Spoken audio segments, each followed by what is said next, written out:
Okay, good evening everybody. We're going to talk about Pesach. I hope to give you some tools to make this Pesach extremely special. Especially now at this time where Klal Yisrael is in tremendous danger.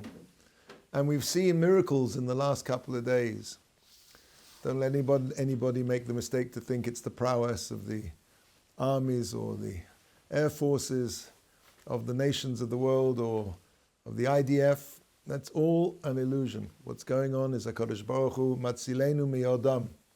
B'kol dor v'dor yamdu aleinu lahaluseinu. In every generation they stand up to annihilate us, and HaKadosh Baruch Hu rescues us from their hands.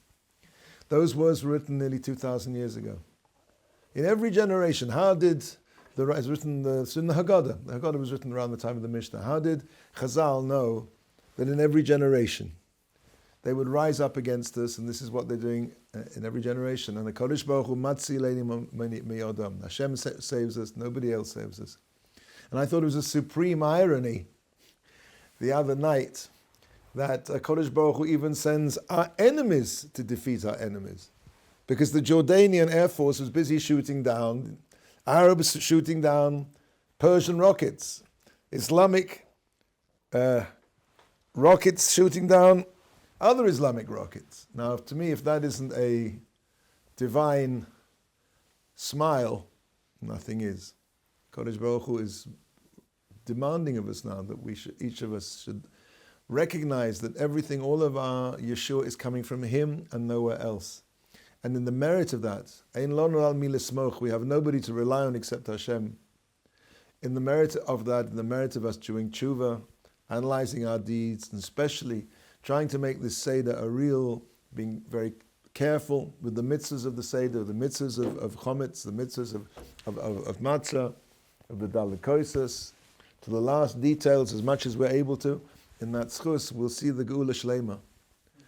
I was going to say at the end of this, the piece I chose to do tonight, it's called Mystical Insights into the Haggadah. Basically what we're going to do are two pieces from the Ramchal.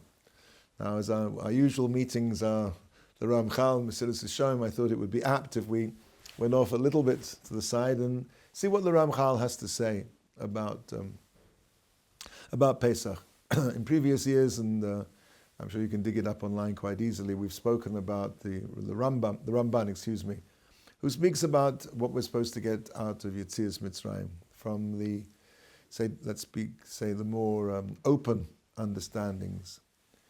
The Ramchal really speaks about the power of mitzvahs even divorced from the proper kavanah. There's a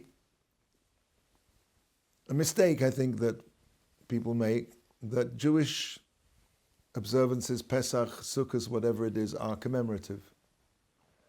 This is completely inadequate as a description. The Ramchal describes time as being a circle. Every Sukkot we revisit the same spiritual landscape, exactly the same hashpa'ot, the same divine influences that happened at the original Sukkot are now coming down right now. Similarly with Shabbos, it's about a bit like, I remember as a kid, did you have a train set? I hope so. Every kid should have a train set. Now, unless your father was extremely wealthy and he actually could, have a train set that ran all over the state of Iowa or wherever it was, but probably your train set was a circular one, right? Not like the real trains. That's the big difference. Every toy train set is, however large it is a circle. And every time, so really that's Jewish time. Every 7 days we arrive at a station called Shabbos. It's the same Shabbos as Shabbos Bereshis. It's exactly the same. In the mystical worlds, this is exactly the same as Shabbos Bereshis. Exactly, the same as Pesach. The mashal, I think, is very apt. We arrive at exactly the same stations of Ruchnius, and if we can plug into it, we will receive the same hashpa'ot, there's no good word for hashpa'ot, but they translate it as influences. We receive the same spiritual energy, we pass through the same spiritual landscape, and we can imbibe everything that time had and has and will have. And as we do that, and that's what the Ramchal is going to say, as we do that, every time we go through Pesach, we're going to see, we bring down a certain spirituality. We help to destroy the wall that separates us. It's called in the mystical term the klipa, the shell. We'll talk about this later more. The shell that stops the light from shining. Every Pesach that we keep properly, every time we eat the matzah, we are on the national level, we are breaking down that barrier where finally we will see clearly that it was Hashem, it is Hashem, it'll always be Hashem. That's it. Ein od milvado. Nothing is going on except Hashem. So we have a tremendous opportunity next week, this time next week. We have a tremendous opportunity. So the Ramchal, as I said, discusses the significance, the power of mitzvahs, even when they're not done in the proper, let's say, with the kavanas that they should have. Let me give you an example. Let's say you will take two potential Seders. One Seder is this New Age Seder, where somebody's, been surfing the internet for a couple of weeks and he's pulled down all of this mystical stuff, right? Do-it-yourself Kabbalah off the internet, and he's just going to have this Seder. And he knows all of this deep stuff, and some of it might actually be true. But he's pulled it down, he's got reams of paper. And there's another Seder where, whatever, they're not really very up on all this stuff. And they have this matzah. And so, if you have, let's say, if when a person eats the matzah on Pesach, and he spends his time preparing and understanding and being, and having the kavanot, the proper spiritual intentions when he eats the matzah, which is an intellectual process which requires preparation, and you will not be able to do it just arriving at the Seder. But if you spend some time before Pesach and you read and you understand, that intellectual understanding feeds into an emotional experience which turns into a spiritual reality. Meaning that if you eat your matzah, and you've done all your work, and let's say you have a million points, I don't know how to score this, but you have like a mitzvah which is worth 1,000,000. 1 and 6 noughts. Now, if you have that poor guy at the Seder who's done absolutely no work at all, he doesn't even read, he just eats the matzah, so he's got 1. The guy at the New Age Seder has got 6 zeros because he never ate the matzah. What I'm trying to get across to you is that the mitzvahs themselves contain within them a tremendous power, which even if we do not manage successfully to reach the heights, but at least we will have done the mitzvah, and that mitzvah will transform us. Of course, it's a zillion times better if a person understands, intuits, focuses, has kavanah, but if he doesn't have the kavanah and he does the mitzvah, this mitzvah has a tremendous power to change him. And he have all the kavanah in the world, but he doesn't do the mitzvah. He is gurnished mit gurnished, which is Yiddish for saying nothing. Okay, so let's start in here. Now, I'm going to give you a brief outline of what the Ramchal says, and then we're going to see it inside, as they say. So, Yetzias Mitzrayim, the coming out of Egypt, you don't have that. I'll tell you when we're reading inside. I'm just reading my notes now. Yetzias Mitzrayim created a fundamental change in the very essence of the Jewish people. For example, let's take a baby boy, a little baby boy before he's mahul, before he's circumcised. So he has a lower ability to ingest spirituality. So when he has the milah, that changes him. That physical change changes him spiritually. And therefore, even without Kabbalah Torah, even without receiving the Torah, the mere fact of Yetzias Mitzrayim created a fundamental change in the Jewish people to be able to makabel Torah. Klal Yisrael changed physically. Okay, let's go back to the beginning. Adam Harishon, the first man, was on a very high spiritual level. Now, even physical things, and this is difficult for us to understand because we're post-chet, so to speak, after the sin. Physical things can be on a very high spiritual level. For example, Adam Harishon, when he was although he was a physical person, he existed in this world, but he was on such a high spiritual level that when he did physical things, the physical things which are necessary for a human being to be in this world, it didn't make him more physical. It wasn't megashem, it didn't make him more gashmius. Chazal teaches us Adam's body, was as though it was transparent. His body wasn't connected to gashmius. Again, it was physical, but it wasn't physicalized. His soul shone through his body, and the light wasn't dimmed by the body. The body is like a shell, a klipa. However, because he was physical, Adam had the potential to become gashmi. And of course, when he ate from the fruit, that's what happened. He was now cut off from that translucence. After that, and we won't go into now why Adam did that, but let's say for the sake of brevity, it was an aveira lishma, a sin for the sake of heaven. Adam and Rishon theorized that while evil, was something in potential outside of him, his conquering it was a victory. But how much greater victory, surmised Adam, if he brought the evil into his body and then conquered it. So he made a mistake because he wasn't able to after that. And after that, the body becomes physicalized. The body wants taiva, physical desires. The body wants kavod. It wants status. It wants prestige. It wants honor. Now, when we do a mitzvah, any mitzvah, our body changes. Our body changes. We've seen this principle actually before. If you remember in Mesilat Yesharim, when he talks about, I think we discussed about different tables. One that came out of a factory in Rishon LeZion, and one table gets sent to Ohr Somayach and people learn Torah on it. Another table gets sent down to Tel Aviv to some bar where they're drinking and saying, cussing and doing all kinds of bad stuff on that.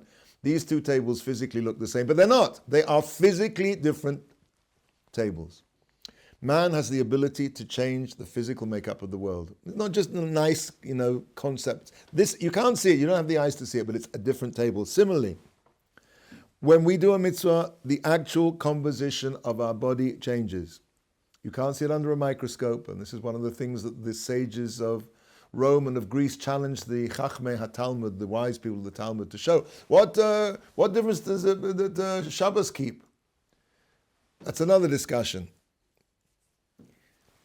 But the point is that a person has something called a nefesh habahamis, which literally means an animal spirit. Nefesh, there are 4 levels, 5 levels of the soul. The lowest one is the nefesh. The nefesh is the basic life force. Hadam hu nefesh, the blood that courses through the veins of a human being or an animal for that matter. There's a thing called the nefesh habahamis, which a human being has. And this nefesh habahamis, this animal soul, animal spirit, can be elevated when it does a mitzvah. That's the part of the human being which is elevated when he does a mitzvah, and chas v'chalila, the reverse is true when he does an aveira. Now, after the Chet of Adam Rishon, it meant that the human race could no longer be medabek in Hashem, cleave to Hashem, have this supernal contact with Hashem in this world. And then this is why basically Adam brought death to the world, because now the only way that the soul, the nefesh habahamis, could be purified was through suffering and through death. And then we'll see, only then does it can be reunited in the time to come, in Osid Lavoi, to share in its portion of the reward. But as it is, the body now is too physicalized, to gashmi, that it can go directly to olam haba. It has to go through the process. When a person dies, his neshama goes to the olam hanashamot, the world of souls. And eventually when Mashiach comes, B'ezrat Hashem, very soon, and we arrive at the stage of history called the Asid Lavo, the time to come, the neshama and the guf will be reunited, to be nana, to have this supernal pleasure to bask in the Ziv Shchinosoi of Yisparach Shemo, in the radiance of the Shechina. Of course, these are Kabbalistic ideas. I can't really... That's what it says. The Ramchal brings these words. To bask in the Shechina. And the body is also going to take part in that. The body will be resurrected. We believe in Tchias HaMesim. And the body has to be resurrected because it also played its part, as we discussed in Silas Shorim, in the soul's ability to do mitzvahs in this world. And the neshama can't exist in this world. And the neshama needs a body, much like a man and a donkey. The donkey also deserves its reward. The man doesn't have the donkey to drive around and he can't get anywhere. If the neshama doesn't have a body, he can't do the mitzvahs. He can't put on tefillin. He doesn't have an arm. He can't wave a lulav. He doesn't have hands. The vast majority of mitzvahs are physical. So the neshama cannot go to olam haba without a guf. The soul cannot go to the next world, to the world to come, without a body. Adam Arishon, the first man, brought so much darkness, so much ra into the world through the chet, through the sin of the Eitz Hadas, the tree of knowledge, that the only way man could purify his body to be a receptacle, a kli, fit to bask in the ziv of the Shechina, was either by working on himself to a tremendous degree or through yisurim, through affliction.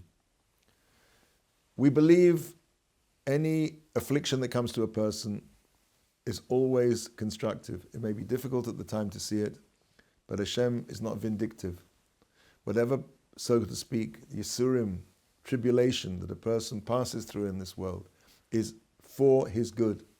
It is a way of removing the ra from him, removing the evil. It's like to expunge it. It's like going to the dry cleaners, so to speak, if you like. Only through working on himself very, very hard, which we'll see very, very few people in history did, or were able to do, or through Yisurim, tribulation, troubles, affliction. Only in this way could the guf, the body, be changed to become this fit kli for the neshama. Okay. Now, punishment, this is the point we've been saying, and affliction have within them the ability to purify a person. And that's their purpose. Except for a very, very few examples. The whole idea of punishment is always temporary. It may be extremely, to put it mildly, unpleasant, especially in the world to come, wherever a person suffers.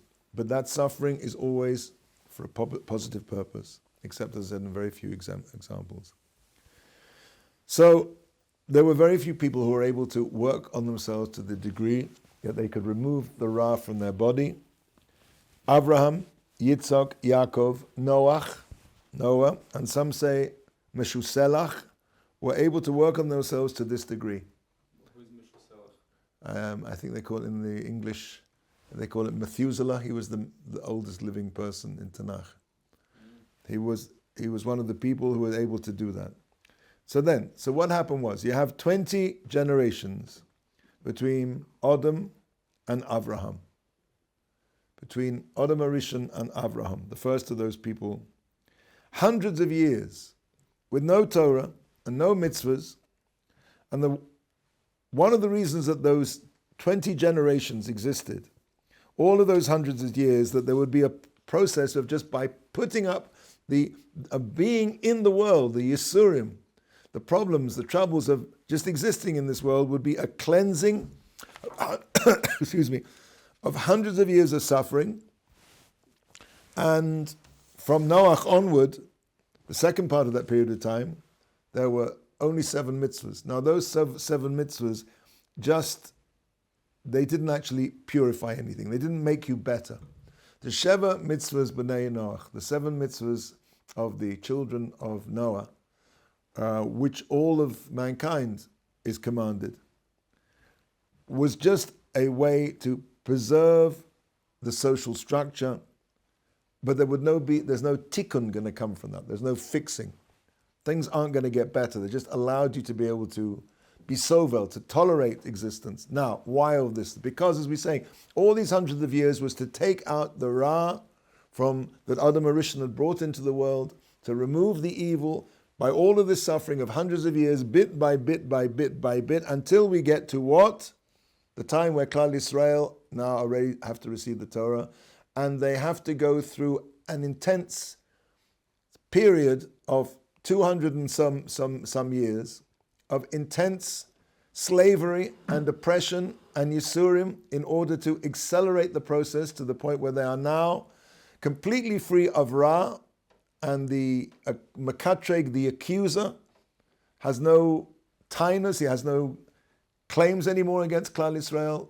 We've done our time, mankind has done its time, and mankind is embodied in the Jewish people who are going to be the representatives of Kodesh Baruch Hu in this world, therefore now have to go through this intensive, I don't know what you call it, boot camp, if one can use a crass analogy, of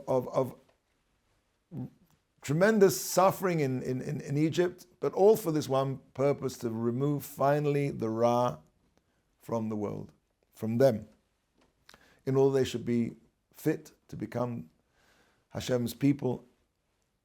And on the night of the Seder, gentlemen, as we said in the beginning, all of this is reawakened. And that's why we reenact the Yetzias Mitzrayim. It's not we're commemorating anything. We are contributing, as we'll see, to the final stage of a process which goes on and on and on. Because even though the Ra was taken out of us in Mitzrayim, and we stood, as Chadal teaches, at Har Sinai, at Mount Sinai, like Adam Harishon, the first man, before the Chet, before the sin, the Zu'ama, the spiritual impurity of the Nachash, of the snake, a Kabbalistic idea, completely left us. But unfortunately, as we know, with the Chet of the Egel, we fell from that level. And now we have to rework on ourselves every year with the observance, and every day.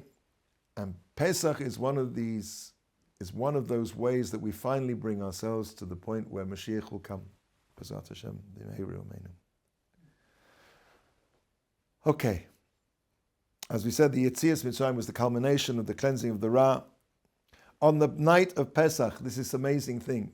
That evil, that Ra, is taken out of us once again. It's a tremendous, tremendous opportunity. Pesach is, practically speaking, very difficult. It's very difficult for the ladies of the house.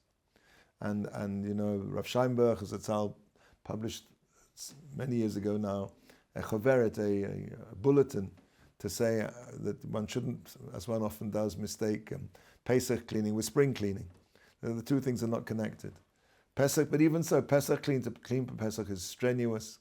The laws of Pesach, there's a whole section of Shulchan Aruch, one fifth, well, in terms of the Sfarim, the books. Pesach is complicated, but if we plug into it, if we plug into the Seder, if we remember that what's happening to us right now, that our entire bodies are being changed, we're becoming purer, we're becoming holier. Physically, we are being elevated, just as the way the Jewish people were when we came out of Mitzrayim. That's happening all over again. So that night can be the most incredible experience. And again, I say it's different. It's difficult, excuse me. Most of us will Baruch Hashem, share Sedarim with children. You know, and as we all know, the famous joke that, there are not 4 questions, there are 5 questions. And what's the 5th question? When do we eat? But if inside ourselves, we as B'nai Torah, we have to clear a little space and just realize what it is that we're going through and how special that is, how amazing that is. And try as much as we can to keep that little space for ourselves and realize what's going on. It'll happen anyway. But how wonderful if we can experience that and have a little bit of a tfisa, a little bit of a grasp on exactly what an amazing experience we're going through. Okay, so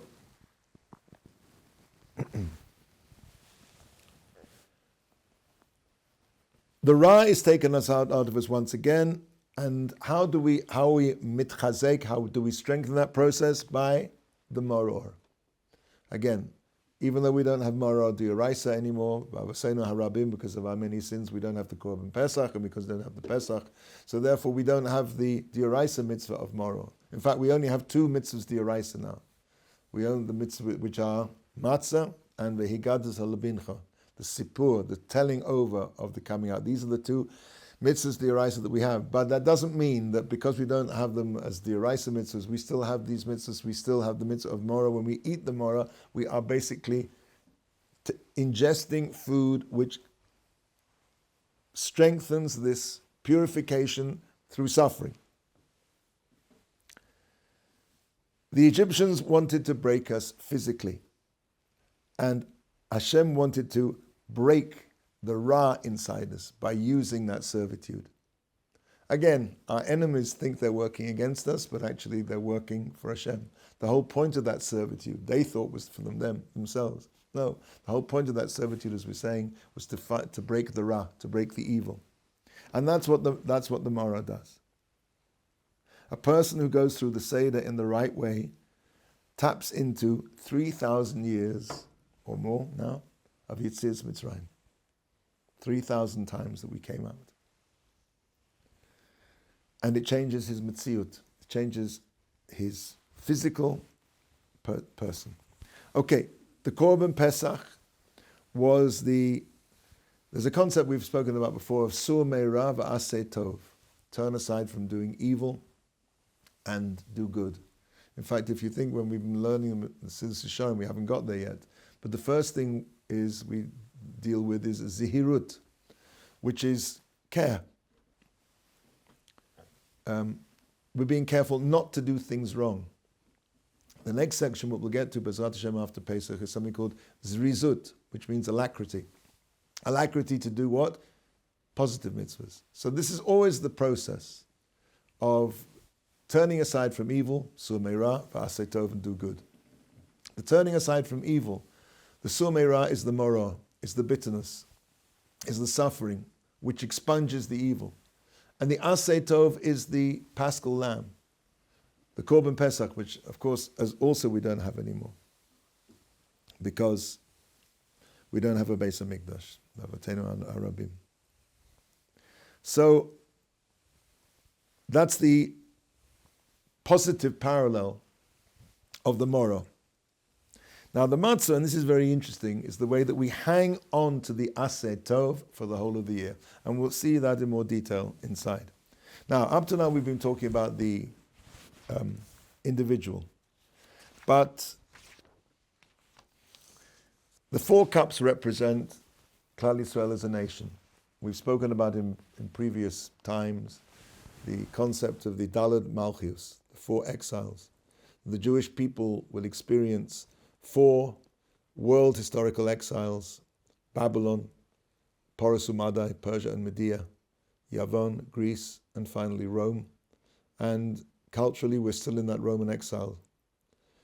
The cultural Western world is basically the inheritor of Rome. And Christianity becomes the state religion of Rome, so Christianity takes over the mantle, so to speak. The Orthodox Church in the East, the Catholic Church in the West, and as, so to speak, the Christians become less religious, the underlying culture of materialism, which is Esav, Hayadayim Yedei Esav, the hands are the hands of Esau, and the Kol Yaakov. So the idea of materialism and being able to do it, we have the technology, is the underlying Weltanschauung of Esav, of Rome. And we're in that 4th exile. Now, each of these nations, and let's start with Babylon. Each of them 4 corresponds to the 4 elements. As a way of looking at the creation divided up into 4 elements, which are, as we know, fire, water, earth, and air. And let's go through first of all. So the exile of Babylon, the first exile. And of course, all of these 4 exiles basically, and we don't have time to do it now, but emanate from the prototypical exile, which is Mitzrayim. Mitzrayim is like the beginning of everything. That's the matrix for all of the exiles. It's a whole other subject by itself. But anyway, so Bavel, the first exile, corresponds to Eish. Eish always wants to go up. So that's the negative attribute, is the attribute of gava, of pride. Pride always wants to ascend. Somebody who's proud likes to stick their chest out and their head up. And along with pride is connected kina, jealousy, and kavod, honor seeking. When a person is proud and somebody else has something, like he can't stand it, it bothers him. When a person is proud, he seeks honor, and anybody else having honor bothers him. What is the opposite of that? What's the opposite midah that we have to try and inculcate in ourselves? Is the midah of anava, humility.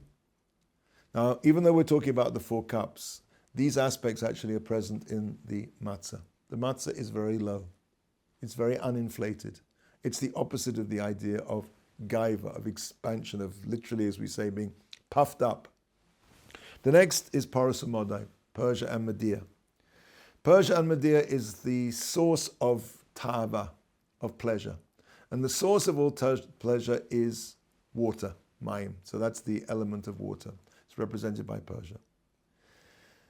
The idea of water, if you see, it's interesting historically. If you've ever been to England, the Romans built, and also here in Tiberia you can go and see, in Caesarea as well. The Romans, wherever they settled, they had a bath culture, right? Nowadays we have an espresso culture.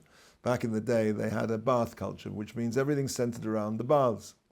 So this idea of tava, of pleasure, and what is the antidote to that?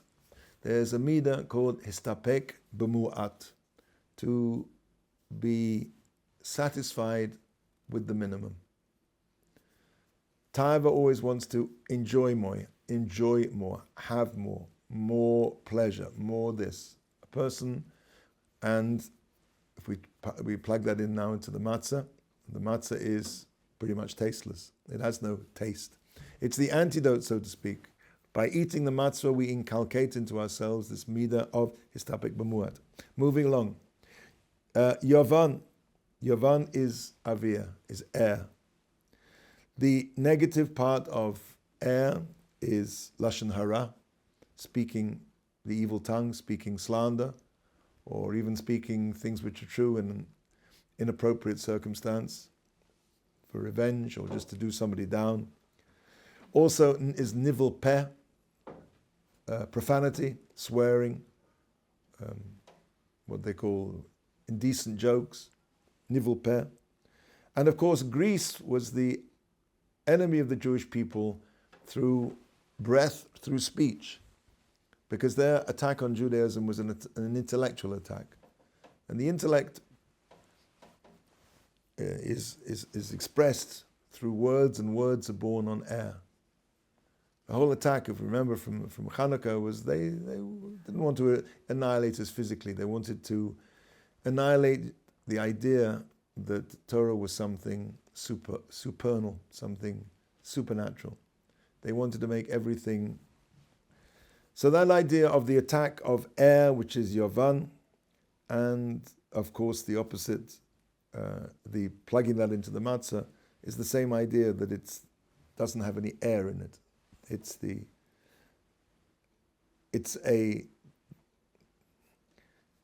And of course the midah we're trying to get out of that is what's called dibur hanachon, correct speech, divrei Torah, encouraging people, tefillah. So those are the 4 malchiuses, and the 4 cups that we drink represent those. So, I think we should now look inside, and I'm going to go through this fairly quickly. But if you take your pamphlets, and I'm going to read it in Hebrew, we're going to start, I think, not with the first page. I think the way I stapled it together, you need a page which starts off. By the way, for people who are watching at home, this is the Maimar HaChochma, and it's called Inyan Seder Leil Pesach. If you have this particular version of it, it's going to be on page Kuf Ayin. So let's start in. I'm going to read. Inyan Seder Leil Pesach, the subject of the. You guys got it? You have it? Kuf Ayin. Kuf Ayin is the first page. It's like that. Kuf Ayin at the top here. Yeah. So down towards the bottom of the page, it says Inyan Seder Leil Pesach. Hinei. B'yitzis Mitzrayim nivraru Yisrael nivdolu mikola amim lios misalim b'madregosam b'madregos hanoshios hachumrios ulios ruim lisater ba'ataras hakudosha. Hinei, behold, with the coming out of Egypt, the Jewish people were nivraru, were separated. V'nivdolu, and another word for separated, chosen and separated from all of the nations to be elevated in from their human level, human physical level, and to be fit, to be crowned with crowns of holiness. Ataros hakudosha, crowns of holiness. Uma she'ad oisa hazman haya choshech achumrius misgaber beguf v'gorim la'or haTorah hakadosha shelo yoyir. And that which ad ososman, to that time until the Yetzias Mitzrayim, haya choshech achumrius, where the darkness of physicality, misgaber, dominated the body. If you remember, we spoke at the beginning about the Chet of Adam Arishan. V'gorem lo'or haTorah hakadosha shelo ir, and it caused the light of the Torah not to shine. This whole idea, we're going to speak about the idea of a klipa, of a shell. A shell encases a fruit, and it doesn't let anything out. Sorry, it doesn't let anything in. It's like a dirty windshield, but also, in a sense, it protects the fruit. So this duality, this sort of dichotomy, we'll discuss maybe.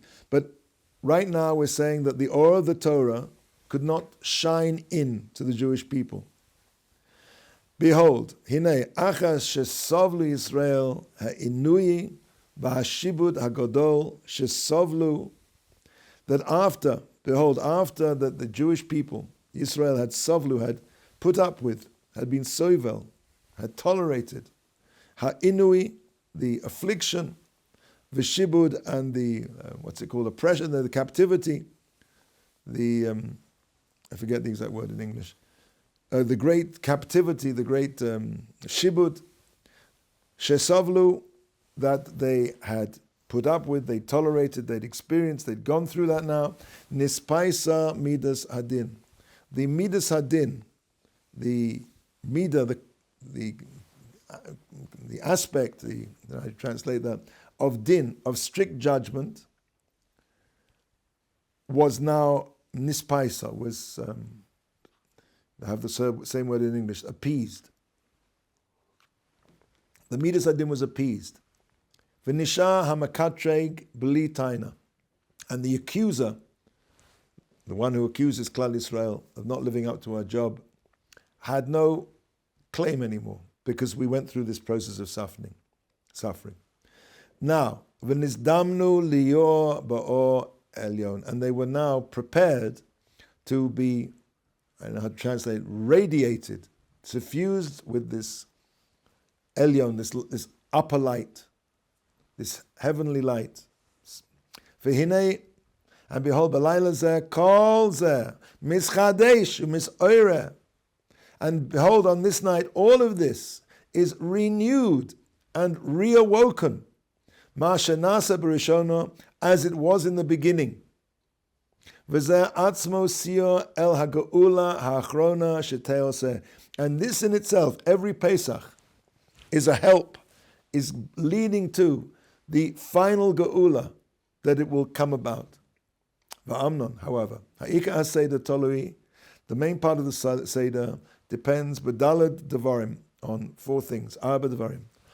V'heim, and they are Pesach, Matzah, Moro, and the arba kosot, the 4 cups. V'ata neva'er inyonam, and now we will explain their subject, what their meaning is. Hinei, siruf hagolus kava bi'arnu. Behold, the siruf, the smelting, literally, of the exile, There's an idea with metal, when you want to purify metal, you put it into an oven, and you smelt it. You remove the dross. In fact, point of fact, I'm not giving free advertising here, but there's a famous silversmith in Yerushalayim called Hatzoref. So the word Hatziruf literally means to smelt, to heat something up. So the mashal, the parable, is very apt.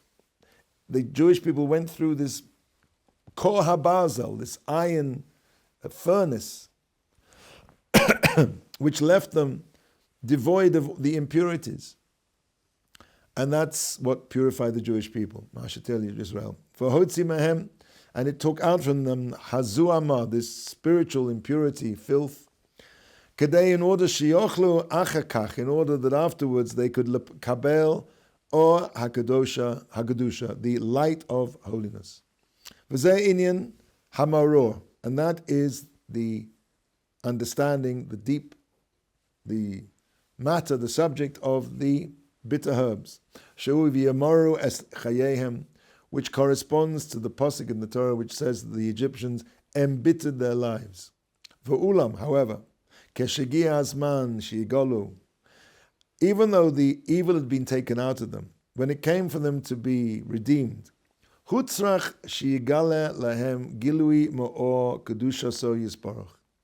was necessary that there should be a revelation to them of the revelation of the light of holiness of Hashem. And in other words, that's so to speak that they were still in Mitzrayim. All the dross had been removed from them, but they needed to be yanked out of there. They needed something positive. It wasn't just enough to remove all the evil. And therefore, through doing this, by giving this mitzvah, which we'll see in a second, ubo, and through this, yidabku nishmosehem shel Israel, the souls of the Jews would be attached. V'yimshachu acharov, and they would be drawn after it, or after him. V'yisalu mishiflo som, and they would be drawn up. They would be elevated from their lowliness. V'yispardu min hatuma, and they would be separated from the tuma, from the impurity, shahoyu shakuim ba, that they were wallowing in it. V'zeh naseh al yedei korban Pesach, and that's done through the korban Pesach. That, as we said before, is the aseh tov after the sur meirah. Ubo na'am, and that's what the pasuk means when it says mishchu ukchu, withdraw your hands and take a korban Pesach. It says mishchu ukchu. Mishchu ukchu lechem, take for yourselves. Sheperishu zal, Chazal expound on that, and they say mishchu. What does it mean? Withdraw. Mishchu yedechem, withdraw your hands. Withdraw your hands mi'avodah zarah. Stop. That's the sur meirah. Withdraw your hands from idol worship. V'kchu lech lechem, and take to yourself tzon shel mitzvah, the lamb of the mitzvah. V'omnam, however, od hutzuchu Yisrael l'shiyeh gufam muchan umuzuman lo'or harui. In spite of this, there was now a third part of the process, that in order for the Jewish people, their bodies, again, it's all about the body, should be prepared and readied for this light as is necessary. Shiazonu shiva yomim eila b'shana min hamatzah, that they should be nourished for 7 days, these 7 days of the year, from matzah. Shihi mozon bebechinas yetzer tov levad. This is food which has the aspect of the good inclination alone, b'li yetzer hara klal, without the yetzer hara at all. Ubios nzonim b'zeh, and by being nourished, sustained on this, b'zeh yomim eila, through these days, these 7 days in the year, nish'ara tolada hatova, they will remain within the Jewish people for the rest of the year, this good effect, l'chol hashana, for the whole year long, lios kol hashana muchonim l'kedusha, that they will stay for the whole of the year prepared, ready to receive kedusha. Amnan ha'inyan hadal l'kosos, however, the subject of the 4 cups, hu she hinei yodua, Shemadregas hasitra achahem dalid. Okay, so this is what we discussed a little bit before. We know that the steps of the sitra achra is an Aramaic word meaning the tzad shekeneged, the other side, the Yetzer Hara. The sitra achra has 4 levels, and of course they represent the 4 exiles. V'kulan sholtu ma'acha chatu shel odom, and all of those 4, as we said before, Gaiva and Taiva, and I missed out something. I missed out Rome, by the way, we were discussing before. Rome, let's just add this in now. Rome was offer, dirt, which sings of the, how'd you say, the 4 elements, and that symbolizes atzlus and atzvus, laziness and depression. It's interesting, these 2 words in Hebrew are almost identical, except they have 1 letter difference. Atzlut with the lamed, atzvut with the bet. Atzvut means sadness, and atzlut means laziness. And it's interesting when you see somebody who's depressed, they always move in a very kind of slow way. It's like the 2 things go together. And of course, the opposite, the midah that we need to inculcate ourselves and we get from the matzah is rizut, alacrity. As we're going to see, Bezrat Hashem next month in Mesilas Yesharim, the idea is rizut, alacrity, is very much nogea, related to the matzah. If you let the matzah can become chometz like that in a split second. You have to move very, very fast. If you've ever been to a factory where they might make matzah, it's quite an experience to see how careful are people, mamish, running around to making sure. So I'm sorry, I lift that one out, but let's go back here now. So the Dalet Kos, the 4 cups, are, as we said before, represent a keneged, stand in opposition to the 4 exiles, the 4 levels of the Sitra Achra, the other side. Ukolan shaltu me'echad chatu, and they all, as we said, dominated after the sin of Adam Rishon, and they prevented the kedusha and good that it should not be found in the world. And v'hayu Yisrael segurim b'socho, and the Jewish people were locked up in these klipot.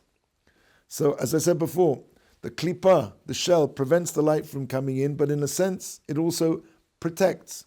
They couldn't get out from this trap. Until HaKadosh Baruch Hu radiated on them with his great power. V'shava dala klipos, and he shattered, he broke these 4 shells. V'hotzi Yisrael mitocham, and he took Klal Yisrael out from these 4 klipot. V'zeh inyan dalad geulot, and that's the idea of the 4 geulot. V'hatzeitzi v'yatzati v'hatzeitzi, the 4 mentions in the Torah of the geula, which are mentioned in the Pasha. V'ulam zeh aseh b'ha'ir al Yisrael dalad oisias Hashem yisbarach shemo. This was actually done, of course this is deep stuff, by Hashem, so to speaking, radiating the 4 letters of Yud Kei Vav Kei. V'hinei inyan zeh b'Mitzrayim ha'yasa hatchala levad shiotzi Yisrael mehem.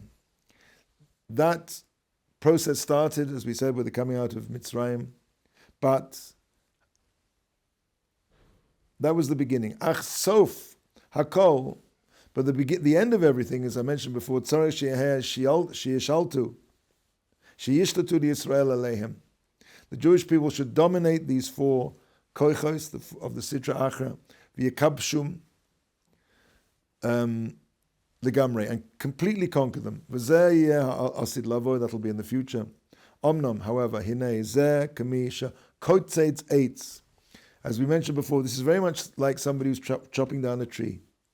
She maka bo haka acha haka, blow after blow, all the time. Another axe blow. Ad shekotzeitz oisoi legamre, until the tree is cut down completely. V'chein osim onu, and that's what we do. Onu, every year. Next page. Shana v'shana, every single year. Misorim hakoyach ha'or, we awake that power of the letters of Hashem's name, the or that is me'ir from this. Ubetikun shenatakein oz, and by this, every year we create, we do a certain degree of fixing, and mischazkim lahamshich adova And we continue the thing, lifnim ad shigma, until it finally finishes. V'hinei b'sof hakol, and in the end of the whole process, hadala klipos atzmam, these four shells themselves, tishafechna, will be overturned ala umos, on the nations of the world who've tortured and oppressed us, v'te'avdena, and it will destroy them completely. V'hem dalakosios shel poronos shelhem. That's what's called the four cups of punishment. V'Yisrael yehu dalakosios shel Yeshua, and the Jewish people will, so to speak, drink the four cups of redemption.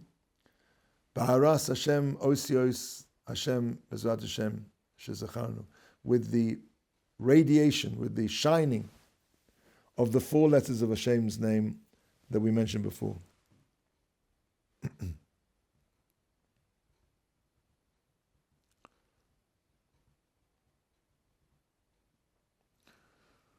The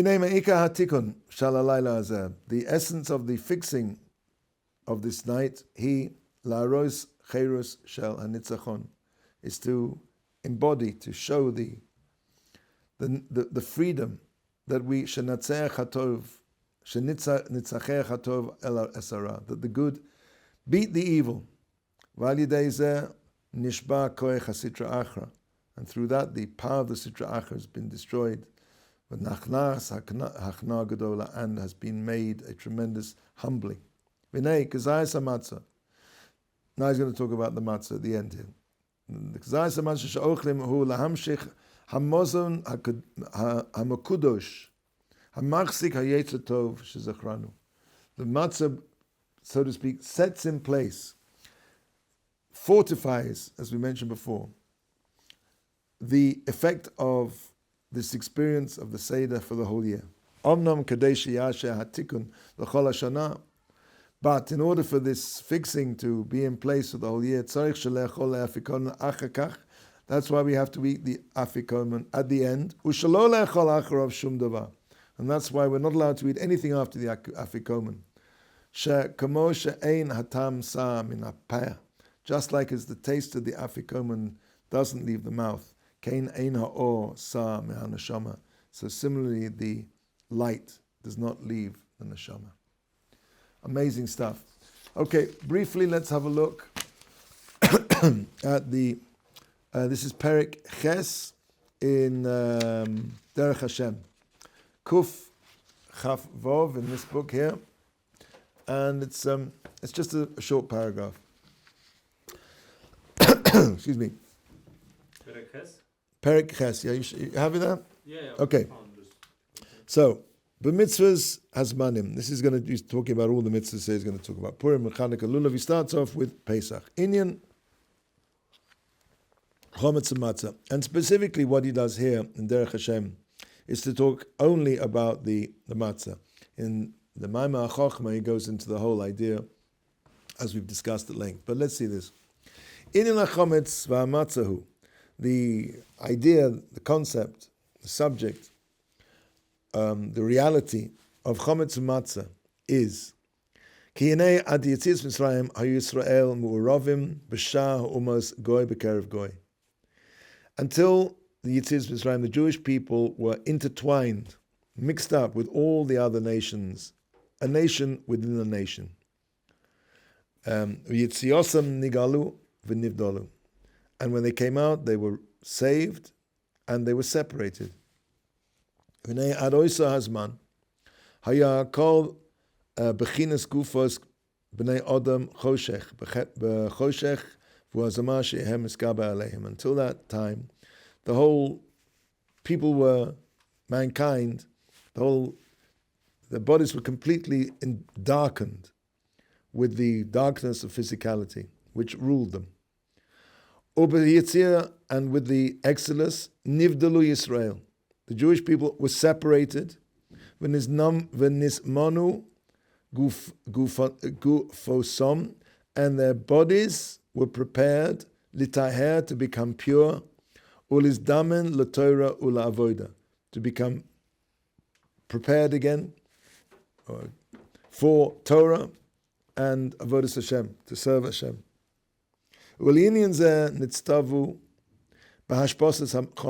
This is the idea that we are commanded to remove all the chometz from our houses. V'achilas matzah, and the eating of the matzah instead.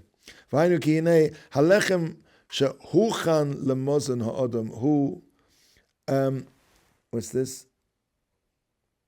Mishtaveh be'emes al hamatzav hanirtza ba'odom. Okay, we haven't discussed this point, but this is an important point as well. Excuse me. Bread is prepared as man's food. That's what man should be eating. And in truth, that really equates to man's status. The inyan achimutz shehu dava TV, belechem, and the idea of fermentation, which is something which is natural in bread. Why does that happen? Because it should be kal, ha'ichel, it should be light on the digestion, for tov atam, and the taste should be good. And that's basically the way things should be. This also corresponds to the way man is supposed to be. Man is supposed to have, I'll just put him parenthetically, man is supposed to have a yetzer hara. He's supposed to have a yetzer hara. Shegam hu tzorech sheyeh boy hayetzer hara v'hanetiach chumrios. He says that man also has to have a yetzer hara and a tendency towards physicality.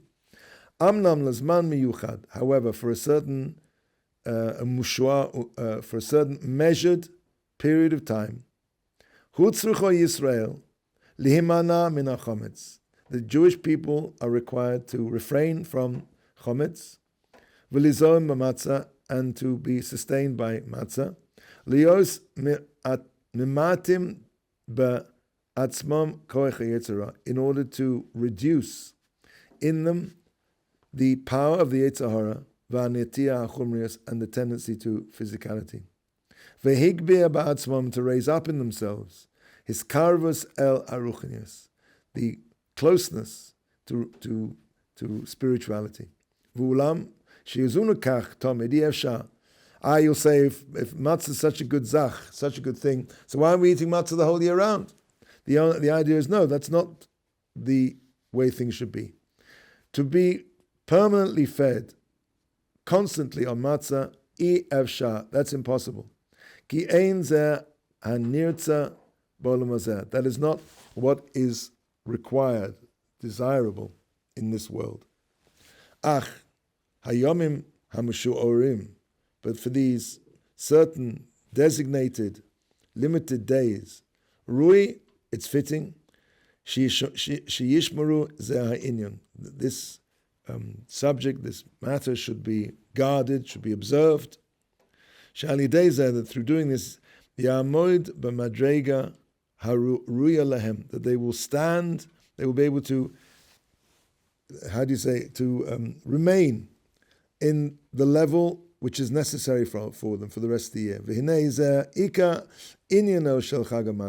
is the essence of the Chag HaMatzos of Pesach, V'shah HaMitzvos Halayla HaRishona, and also the other mitzvahs of the first night.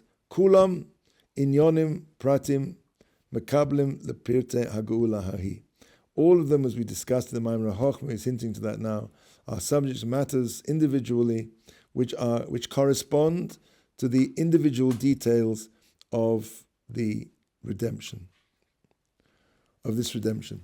Okay, gentlemen, have a wonderful Chag, Yeshivat Ohr Somayach, and B'ezras Hashem we'll meet next month. All the best.